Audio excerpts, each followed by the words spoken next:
കുഴപ്പമായി. എന്താടോ? കല്ലൻ ചാക്ക് സിയെ ചെറിയാൻ പൊക്കി. ആരോ ഒറ്റിയതാ. മഫ്തിയിലാ വന്നേ. സർക്കിൾ ഓഫീസിലേക്കാ കൊണ്ടുപോയിരിക്കുന്നത്. ചെറിയാനല്ലെങ്കിലും നമ്മളോടത്ര സുഖത്തിലല്ലോ. വെറുതാ നീ SI മധുനെ വിളി. തല്ലും ചവിട്ടും കിട്ടുമ്പോ അവനുള്ള സത്യം പറയില്ലേ? ഹലോ ഹലോ, പോലീസ് സ്റ്റേഷനല്ലേ? ഞാനാ നീലാണ്ടൻ. SI അല്ലേ? ഉവ്വ. ഓഹോ, സബ് ജയില. ശരി, അങ്ങനെയാ. റിമാൻഡില്ല, സബ് ജയില്. അവിടം വരെ പോണം. വണ്ടി റെഡിയാക്ക്. അവൻ കുറ്റം ഏറ്റിരിക്കുക. ചതയ്ക്കാൻ ഇനി 1 ഇഞ്ച് സ്ഥലം ശരീരത്ത് ബാക്കിയില്ല മുതലാളി. ഈ തടി പോക്ക. ഇനി ഇതുകൊണ്ട് ജോലി എടുത്ത് കഴിയാവും തോന്നുന്നില്ല. എന്ത് സഹായത്തിനും ഞാൻ പുറത്തുണ്ട്, പേടിക്കണ്ട.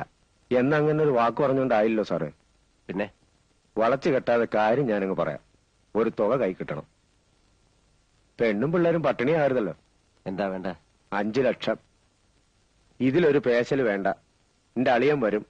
തുക അവന്റെ കിട്ടണം. അതിനെന്തെങ്കിലും മാറ്റം വന്നാ ഉള്ള സത്യം കോടതിയിൽ തുറന്നു പറഞ്ഞ് ഞാൻ തടിയൂരി എടുക്കും. ഈ 5 എന്നൊക്കെ പറയുന്നത് മുതലാളിക്കൊരു തുകയാണോ? ഏറ്റു.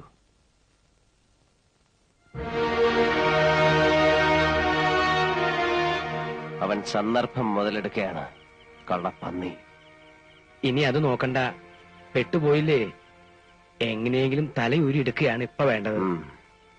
5 ലക്ഷം. മേലെടുത്തെ പറമ്പ് അല്ലേ വരെ? ഈ ചുരുങ്ങിയ സമയത്തിനുള്ളിൽ ആരുടെ അടുത്താ കാശ് തരാണ്ടാവുക? ഓരോരുത്തരെയും കൈ അയച്ച് സഹായിക്കുമ്പോ ഞാൻ പണ്ടേ പറയാറില്ലേ, നമുക്കൊരാപത്ത് വരുമ്പോ ആരും ഉണ്ടാവില്ലാന്ന്. ഇപ്പൊ അനുഭവത്തിൽ വന്നില്ലേ? താൻ പുരാണം വിളമ്പാതെ പറമ്പിന് ഒരാളെ പറയടോ. കുന്തം വിഴുങ്ങിയതുപോലെ നിൽക്കാൻ നിങ്ങളൊക്കെ ഒന്ന് വാതുറക്ക്. ആളെന്ന് വെച്ചാ ഇപ്പൊ റെഡി ക്യാഷ് കയ്യിലുള്ള ഒരാളേ ഉള്ളൂ, വീരാൻകുട്ടി. അവനോ? അതാ സത്യം. നാണക്കേട് ഓർക്കണ്ട. വേറൊരു വഴി ഇല്ലാത്തോണ്ടാ അവനെ തന്നെ കാണാം. ഞാനൊന്ന് സൂചിപ്പിച്ചിരുന്നു. ഇടനിലക്കാരൊന്നുമില്ലാതെ നീലൻ തന്നെ നേരിട്ട് വന്ന് സംസാരിക്കണമെന്നാ അവൻ പറഞ്ഞത്. മനസ്സിലായി. വേറൊരു വഴിയില്ല അല്ല വരേ? ഇല്ല. സമയവും നമ്മുടെ കയ്യിൽ കുറവാ. എനിക്ക് ഇങ്ങളോട് ഒരലോഹ്യല്ല എന്നെ. ഇങ്ങളെ കൊണ്ട് അന്ന് അങ്ങനെ പറയിപ്പിച്ചതും ഇന്ന് ഇവിടെ ഇങ്ങനെ ഇരുത്തിച്ചു എല്ലാം പടച്ചോന്റെ ഒരു കളി. എന്നാ ഞാൻ എന്റെ വില അങ്ങ് പറയാം. എന്താ വരേ? ഒരു 6 ഉറുപ്പ്യക്കാണെങ്കിൽ ഞാൻ എടുത്തോളാം.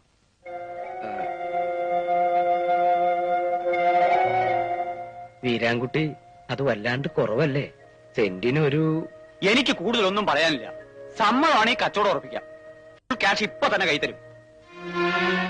വീരാൻകുട്ടി മുമ്പ് പറഞ്ഞത്... മുമ്പ് പറഞ്ഞാലേ നിങ്ങളും മാറ്റിയില്ലേ? അതിൽ കൂടുതൽ വില ഞാൻ കാണുന്നില്ല. വരേ? അത് ഉറപ്പിച്ചോളൂ. നീല പറഞ്ഞ പോലെ ചെയ്യൂ. എന്നാ അങ്ങനെ തന്നെ. പാപ്പാ, അതിങ്ങോട്ട് എടുത്തോളി. ഫുൾ ക്യാഷാ. അതാ വീരാൻകുട്ടിയുടെ കച്ചവടം. എഴുതിക്കിലോ അളക്കിലോ ഒക്കെ നമുക്ക് വഴിയെ നടത്താം. എന്താ വരേ? വാപ്പാ, നിങ്ങൾ തന്നെ അത് മേനോൻകുട്ടിയുടെ കയ്യിലങ്ങോട്ട് കൊടുത്തേക്ക്. വരേ?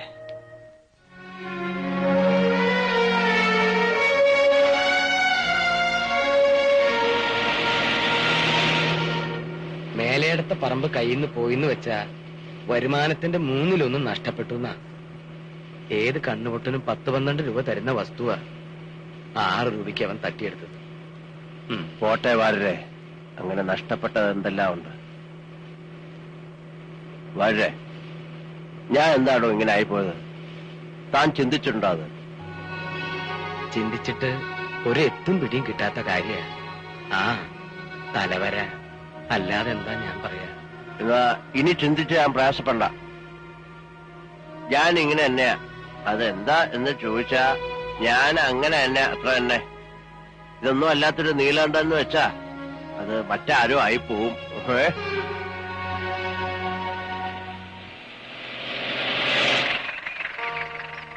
എങ്ങടാ മാഷേ? എങ്ങോട്ടുമില്ല. എന്നാ കേറുക. ഇല്ല, പോട്ടെ. അതെന്ത് പറച്ചില്ല മാഷേ? ഇങ്ങോട്ട് കയറൂന്നേ. വേണ്ട, എന്നെ വിട്ടേക്കൂ. ഇല്ല, തൽക്കാലം നിങ്ങളെ വിടാൻ ഉദ്ദേശിച്ചിട്ടില്ല. കേറിയില്ലേ നീലെണ്ണ പൊക്കിയെടുത്ത് ജീപ്പിലിടും.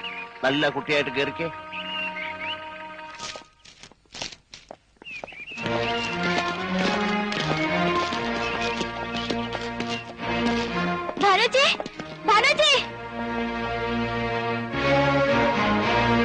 മാഷില്ലേ?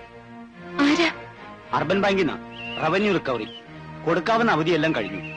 ഇനി ജപ്തിയല്ലാതെ ഞങ്ങൾക്ക് വേറെ വഴിയില്ല. ഞങ്ങളോട് സഹകരിക്കണം. അത് അച്ഛനും കൂടി ഇവിടെ ഇല്ലാത്തപ്പോ ഞങ്ങൾ അയച്ച രജിസ്റ്റർ നോട്ടീസ് അദ്ദേഹം കൈപ്പറ്റിയതല്ലേ? ആ നിലയ്ക്ക് കാക്കേണ്ട കാര്യമില്ല. നിൽക്കൂ, കുറച്ചു സമയം വെയിറ്റ് ചെയ്യണം. ഞങ്ങൾ ഇവിടെ ഇപ്പോ 2 പെൺകുട്ടികൾ മാത്രമേ ഉള്ളൂ. ഞാൻ അച്ഛനെ വിളിച്ചിട്ട് ഉടനെ വരാം. മോളെ ശാരദ, ചേച്ചിപ്പോ വരാം. മാഷേ, അപ്പു മാഷേ,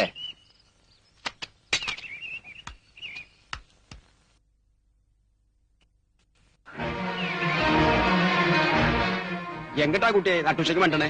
അച്ഛനെ കണ്ട ചോദിപ്പില്ലേ? മാഷ് മംഗലശ്ശേരിയിലെ വണ്ടിയിൽ പോണത് കണ്ടല്ലോ.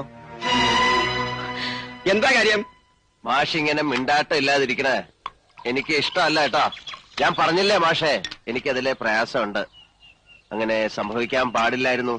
എന്ത് ചെയ്യാ?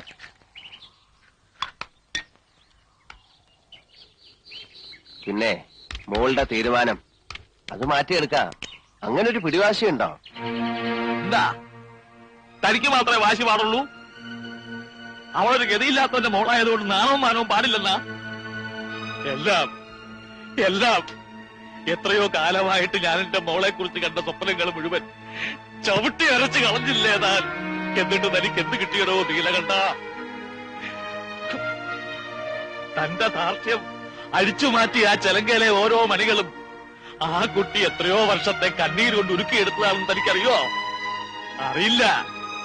അറിയണമെങ്കിൽ ഇതിനകത്ത് 3 അക്ഷരമുള്ള ഒരു വസ്തു വേണം.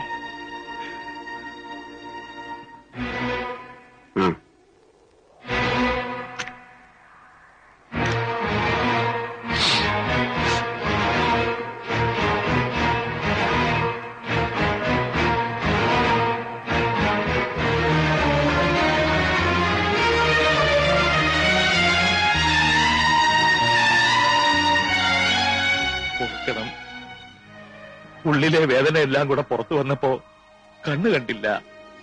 ഓർക്കണം.